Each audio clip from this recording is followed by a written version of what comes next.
Huwag tayo puro pag-ibig. Mag-aaral naman tayo. Huwag tayo puro lande. Hindi naman tayo mahal. Diba? Nobody wanna get a low grade, pero bakit ganyan kayo ang tamad nyo? Nobody wanna get a low grade, pero effort nyo zero. Pagdating nyo sa bahay nyo, ay hihilata kayo, tapos wala kayong inatupag kundi cellphone nyo. MLFB Messenger, libro mo ay over there, kaya wala kang masagot sa recitation at sa mga quiz. Di ka nag-aaral, magulang aangan, di ba ikaw naman ang may kasalanan? Sarili tulungan, huwag kang pabuhat dyan, di sa lahat ng pagkakataon mag-a-adjust, baby. Nobody wanna get a low grade, pero bakit ganyan kayo ang tamad nyo? Nobody wanna get a low grade, pero effort nyo zero. Ang tamad nyo. Yo, puro kayo pag-ibig. Ha? Puro kayo class. Hindi kayo mag-aaral. Basta nagreklamo yung magulang. Ang gigigil ako.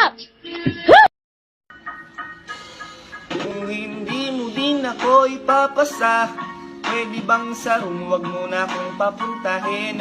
Kung ang grade ko sa'yo ay ganun pa din, at least alam ko na kung anong dapat kong gawin para hindi na ako papasok. Sayang pamasahe, pati pagtsatsaga ko sa'yo. Sa dami-dami-dami mong tinurong, wala akong natutunan, papasa pa kaya ko sa'yo. Kaya sana di na lang nagsulat ng excuse letter sa'yo.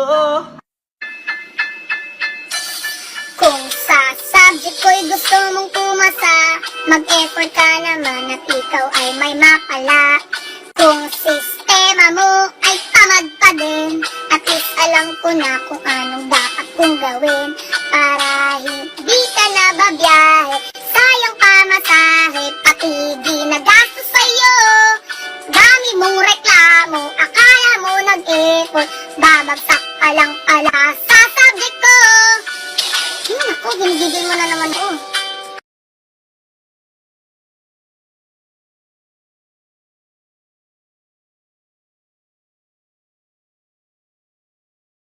Okay, may isayaw, sayaw, sayaw, sayaw.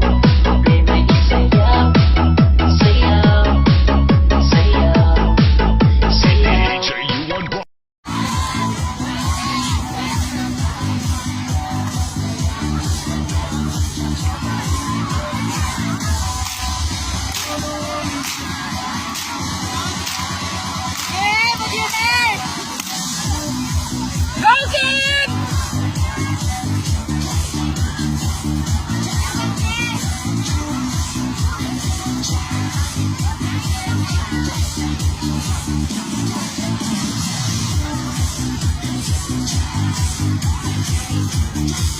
Thank you.